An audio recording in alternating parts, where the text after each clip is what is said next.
Welcome all. அது October 19, 2024. Andhra Pradesh கடப்பாவோட out சைடில் ஒரு காட்டுப்பகுதி இருக்குது. அந்த காட்டுப்பகுதிக்கு பக்கத்தில் ஒரு வயல்வெளி இருக்குது. டைம் அன்னைக்கு காலையில் 9 மணி நெருங்கிட்டு இருந்துச்சு. அந்த வயல்வெளியில் ரொம்பவே மும்முரமாக நிறைய பேர் வேலை செஞ்சிட்ருக்காங்க. அப்படி அங்கே வேலை செஞ்சுட்டு இருந்தவங்களுக்கு திடீர்னு யாரோ காப்பாற்றுங்கன்னு கத்துற சத்தம் கேட்குது. அந்த சத்தம் எங்கேருந்து வருதுன்னு பார்க்குறப்ப அது அந்த வயல்வெளிக்கு பக்கத்தில் இருக்க காட்டுக்குள்ளேருந்து தான் வருதுன்னு புரிய ஆரம்பிக்குது. உடனடியாக அந்த சத்தம் வந்த இடத்துக்கு அங்கேருந்து எல்லாரும் ஓட ஆரம்பிக்கிறாங்க. அப்படி அந்த காட்டுக்குள்ளே போய் பார்க்கும்போது கீழே தரையில் ஏதோ ஒன்று எரிஞ்சிட்ருக்கிற மாதிரி தெரிஞ்சிருக்கு. அது என்ன அப்படின்னு பார்க்குறதுக்கு பக்கத்தில் போய் பார்த்தவங்க ஒரு நிமிஷம் ஆடி போயிருக்காங்க. அது என்னன்னா, ஒரு பொண்ணு தீ பிடிச்சி எரிஞ்சிட்ருக்கிறத பார்க்குறாங்க. உடனடியாக அந்த தீயை அணைச்சிட்டு போலீஸ்க்கும் ஆம்புலன்ஸுக்கும் கால் பண்ணுறாங்க. போலீஸ் அங்கே வந்து பார்க்கும்போது 80% எரிந்து கருகி போன நிலமையில அந்த பொண்ணு வழியில் துடிச்சிட்டு இருந்திருக்காங்க. உடனடியாக அவங்கள அங்கேருந்து எடுத்துகிட்டு போய் ஹாஸ்பிட்டலில் சேர்க்குறாங்க. அப்படி அந்த பொண்ணுக்கு என்ன நடந்தது, கடப்பால் நடந்த ஒரு கொடூரமான கேஸை பற்றி தான் நம்ம இந்த வீடியோவில் பார்க்க போகிறோம். வீடியோக்குள்ளே போகிறதுக்கு முன்னாடி உங்களுக்காக வீடியோ போகிற எனக்காக மறக்காமல் ஒரு சப்ஸ்கிரைப் பண்ணிடுங்க. இப்போ வாங்க வீடியோக்குள்ளே போகலாம். Welcome to the voice of MS.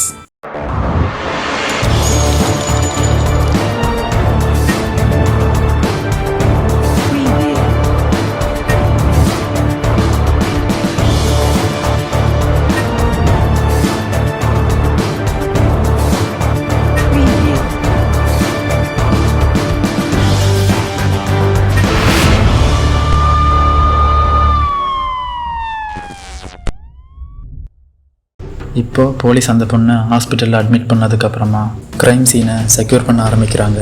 அப்போ தான் அந்த க்ரைம் சீனில் பாதி எரிஞ்சு போன 3 பொருட்களை பார்க்குறாங்க. அது அந்த பொண்ணோட நோட் புக், ஒரு சிகரெட் துண்டு, அதுவும் இல்லாமல் ஒரு பிளாஸ்டிக் பாட்டிலையும் எடுக்கிறாங்க. அதே நேரத்தில் ஹாஸ்பிட்டலில் அந்த பொண்ணோட நிலைமை ரொம்பவே கிரிட்டிக்கலாக ஆரம்பிக்குது.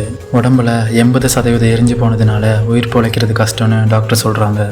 அதனால போலீஸ் அந்த பொண்ணுக்கிட்ட கடைசியாக மரண வாக்குமூலத்தை வாங்க ஆரம்பிக்கிறாங்க. போலீஸ் அந்த பொண்ணுக்கிட்ட சொல்லுமா என்ன நடந்துச்சு அப்படின்னு கேட்குறப்ப உடம்பு முழுக்க தீக்காயத்தோட உடம்புலையும் மனசுலையும் வலியோட அந்த பொண்ணு இறக்கும் தருவாயில் வாக்குமூலம் கொடுக்க ஆரம்பிக்கிறாங்க. அந்த வாக்குமூலத்துக்கு அப்புறம் தான் அந்த நியூஸ் ஒரு பரபரப்பான நியூஸாக மாற ஆரம்பிக்குது.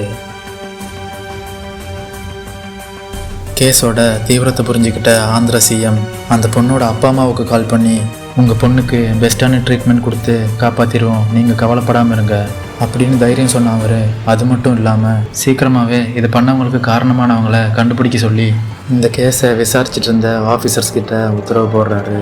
அதனால அந்த கேஸை ஹேண்டில் பண்ணிட்டு இருந்த கடப்பாவோட எஸ்பி ஹர்ஷவர்தன் தலைமையில் 4 ஸ்பெஷல் டீம் அமைச்ச போலீஸ் இதுக்கு காரணமாக இருந்த குற்றவாளியை தீவிரமாக தேட ஆரம்பிக்கிறாங்க. இப்படி விசாரணை தீவிரம் அடைஞ்சிட்டு இருந்த அதே சமயம் சம்பவம் நடந்த அடுத்த நாள் அதிகாலையில் ஒரு 3 மணி அளவில் ஹாஸ்பிட்டலில் இருந்த அந்த பொண்ணு சிகிச்சை பலனின்றி இறந்து போகிறாங்க. தன்னோட பொண்ணுக்கு இப்படி ஆனதை அந்த பேரண்ட்ஸால் தாங்கிக்க முடியல. ஏன்னா பொதுவாகவே எல்லா பேரண்ட்ஸும் தன்னுடைய பொண்ணை நல்லா படிக்க வைக்கணும், ஒரு நல்ல பையனுக்கு கல்யாணம் பண்ணி வச்சு அழகு பார்க்கணும் அப்படின்னு பல கனவுகளோடு இருந்த அந்த பேரண்ட்ஸ் கதறி அழுக ஆரம்பிக்கிறாங்க. அதே நேரத்தில் குற்றவாளியை தேடிட்டு இருந்த போலீஸுக்கு கடப்பாவோட சிட்டிக்கு அவுட் சைடில் அவன் ஒளிஞ்சிட்டு இருக்கிறதா போலீஸ்க்கு தகவல் வருது. அங்கேருந்து போலீஸ் 19 வயதான ஜகலா விக்னேஷ் அப்படின்ற ஒரு நபரை கைது பண்ணுறாங்க. அப்படியே அரெஸ்ட் பண்ண போலீஸ் அவங்களோட ஸ்டைலில் அவனை விசாரிக்க ஆரம்பிக்கிறாங்க. அவனும் என்ன நடந்ததுன்னு சொல்ல ஆரம்பிக்கிறான். அப்படி அவன் சொன்ன வாக்குமூலமும் அந்த இறந்து போன பொண்ணு சொன்ன வாக்குமூலமும் 2 ஒத்து போகுது. கில்லரான விக்னேஷும் இறந்து போன அந்த பொண்ணும் சின்ன வயசுலேருந்தே ஒரே ஏரியாவிலேருந்து தான் வாழ்ந்துட்டு வந்திருக்காங்க. ஸோ சின்ன வயசுலேருந்தே அந்த பொண்ணுக்கும் அவனுக்கும் பழக்கம் ஏற்பட்டு அந்த பழக்கம் காதலாக மாற ஆரம்பிக்குது. அப்படி 3-4 வருடங்களாக தொடர்ந்து அந்த காதல் நாட்கள் போக போக கசக்க ஆரம்பிக்குது. ஒரு கட்டத்தில் அந்த காதல் பிரேக்கப்பில் வந்து முடியுது. அந்த டைமில் அந்த பொண்ணு ஒரு ஸ்கூலில் 11th ஸ்டாண்டர்ட் படிச்சுட்டு இருந்திருக்காங்க. இருந்தாலுமே அவன் அதான் இப்போல்லாம் சொல்கிறாங்கல்ல பேச்சப் பண்ணி அதாவது அந்த பொண்ணை கல்யாணம் பண்ணிக்கிறேன் அப்படின்னு வாக்கு கொடுத்து 2 பேருமே செக்ஷுவல் ரிலேஷன்ஷிப்பில் இருந்துட்டு வந்திருக்காங்க. அந்த டைமில் தான் ஒரு 6 மாதம் கழித்து கடப்பால் இருக்கிற ஒரு ரெஸ்டாரண்ட்டில் அவனுக்கு குக்காக ஒர்க் பண்ணுற ஒரு வேலை கிடைக்கிது. இவன் ஒர்க் பண்ணிட்டு இருந்த அதே இடத்துக்கு பக்கத்தில் புதுசாக ஒரு பொண்ணை மீட் பண்ணுறான். அந்த பொண்ணு கூட பழக்கம் ஏற்பட்டு அந்த பொண்ணை கல்யாணமும் பண்ணிக்கிறான். ஆனால் அதுக்கப்புறம் அவனும் அந்த பொண்ணும் அவங்க வேலையை பார்த்துட்டு போயிருந்தா எந்த ஒரு பிரச்சனையுமே வந்திருக்காது. ஆனால் அது நடக்காததுனால தான் பிரச்சனையே நடக்க ஆரம்பிக்குது. ஏன்னா அவன் பிரேக்கப் பண்ணியும் பேச்சப், அதாவது நீ இல்லைன்னா நான் இருக்க மாட்டேன், நீ இல்லைன்னா நான் செத்துருவேன் அப்படி இப்படின்னு சொல்லி அந்த பொண்ணு கூட டச்சில் இருந்திருக்கான். அப்படி டச்சில் இருந்தது மட்டும் இல்லாமல் அடிக்கடி மீட் பண்ணிட்டு இருந்திருக்காங்க. அப்படி மீட் பண்ணும்போதெல்லாம் 2 பேரும் தனிமையிலே இருக்க ஆரம்பிச்சிருக்காங்க. இதனால அந்த பொண்ணு அவங்கிட்ட தன்னை கல்யாணம் பண்ணிக்க சொல்லி கேட்டிருக்காங்க. ஆனால் அவனும் அது மட்டும் முடியாது அப்படின்னு சொல்லி மறுத்துட்டே இருந்திருக்கான். ஆனால் அந்த பொண்ணும் தன்னை கல்யாணம் பண்ணிக்க சொல்லி கண்டினியூஸாக கேட்டுகிட்டே இருந்திருக்காங்க. அப்படி கேட்குறது அவனுக்கு சுத்தமாக பிடிக்காம இருந்திருக்கு. ஏன்னா அவனை பொறுத்த வரைக்கும் அந்த பொண்ணும் அவனோட முன்னாள் காதலி அப்படிங்கிற ஒரு விஷயத்த மட்டும் அவன் அட்வான்டேஜாக எடுத்துக்கிட்டு அந்த பொண்ணை நல்லா யூஸ் பண்ணிக்கணும், ஆனால் கல்யாணம் மட்டும் பண்ணிக்க கூடாது அப்படிங்கிறது தான் அவனோட எண்ணமாக இருந்திருக்கு. அதுக்கு தான் இப்போ நிறைய பேர் இருக்குது, ஃப்ரெண்ட்ஸ் வித் பெனிஃபிட்ஸ், ஹூக்கப் ரிலேஷன்ஷிப்னு. அந்த மாதிரி அவன் எதிர்பார்த்துருக்கான். பிகாஸ் அவனுக்கு ஆல்ரெடி கல்யாணம் ஆயிடுச்சு, அவனோட மனைவி வேற இப்போ கர்ப்பமாக இருக்காங்க. ஸோ இப்போ கண்டிப்பாக அவனால் அந்த பொண்ணை கல்யாணம் பண்ணிக்க முடியாது அப்படின்னு அவன் நினச்சிருக்கான். ஆனால் அந்த பொண்ணு அவனை மீட் பண்ணும்போதெல்லாம் எப்போ பார்த்தாலும் கல்யாணம் பண்ணிக்க சொல்லி பிடிவாதம் பிடிச்சதுனால ஒரு கட்டத்தில் இதை பொறுத்துக்க முடியாதவன் ஒரு முட்டாள்தனமான முடிவு எடுக்கிறான். அந்த முட்டாள்தனமான முடிவு தான் அந்த பொண்ணை கொலை பண்ணுறது. அப்படி கொலை பண்ணால் எல்லா பிரச்சனையும் தீர்ந்துடும் அப்படின்னு நினச்ச அந்த அறிவாளி அக்டோபர் 19ஆம் தேதி தன்னுடைய மனைவியோட மொபைல்லேருந்து அந்த பொண்ணுக்கு கால் பண்ணுறான். தன்னுடைய மொபைல் நம்பரை யூஸ் பண்ணாமல் இப்படி யூஸ் பண்ணால் போலீஸ்கிட்ட மாட்ட மாட்டோம் அப்படின்னு நினச்சிருக்கான். அப்படி அந்த பொண்ணுக்கு கால் பண்ண அவன் அந்த பொண்ணுக்கிட்ட கிளம்பி வா, நம்ம கல்யாண விஷயத்தை பற்றி பேசலாம் அப்படின்னு கூப்பிட்ருக்கான். ஆனால் அதுக்கு முன்னாடியே காலையில் ஒரு 5 மணி அளவில் தன்னுடைய பைக் எடுத்துகிட்டு போய் பெட்ரோல் பங்கில் பெட்ரோல் போட்டிருக்கான். அவனோட பைக்கில் இருந்து ஒரு 1/2 லிட்டர் பெட்ரோலை ஒரு பிளாஸ்டிக் பாட்டிலுக்கு ட்ரான்ஸ்ஃபர் பண்ணியிருக்கான். அதை அவனோட பேக்கில் மறைச்சும் வச்சுருக்கான். நாள் அக்டோபர் 19. டைம் அப்போ சரியா 7:30 இருக்கும். காலேஜுக்கு போகிறதா வீட்டில் போய் சொல்லிட்டு போன அந்த பொண்ணு ஆட்டோவில் ஏறி அவன் வர சொன்ன இடத்துக்கு போகிறாங்க. அப்படி கிளம்பி சரியாக ஒரு 30 நிமிடம் கழிச்சு அந்த ஆட்டோ ஒரு பாலிடெக்னிக் காலேஜ் வழியாக போயிட்டு இருக்கும்போது இவன் ஒரு பேக்கை எடுத்துகிட்டு பிளான் பண்ண மாதிரியே அந்த ஆட்டோவை நிப்பாட்டி உள்ளே ஏறி உட்காடுறான். இப்போ அந்த ஆட்டோ சிட்டியை விட்டு 10 கிலோமீட்டர் தொலைவில் அவுட்டரில் இருக்க ஒரு பிளைவுட் ஃபேக்ட்ரிக்கு பக்கத்தில் போய் நிற்கிது. இப்போ அந்த ஆட்டோவில் இருந்து இறங்கின அந்த 2 பேர் அந்த ஃபேக்ட்ரிக்கு பக்கத்தில் இருக்க ஒரு காட்டை நோக்கி நடக்க ஆரம்பிக்கிறாங்க. அப்படி அந்த காட்டுக்குள்ளே மறைவான இடத்துக்கு போன அவங்க தனிமையில இருக்க ஆரம்பிக்கிறாங்க.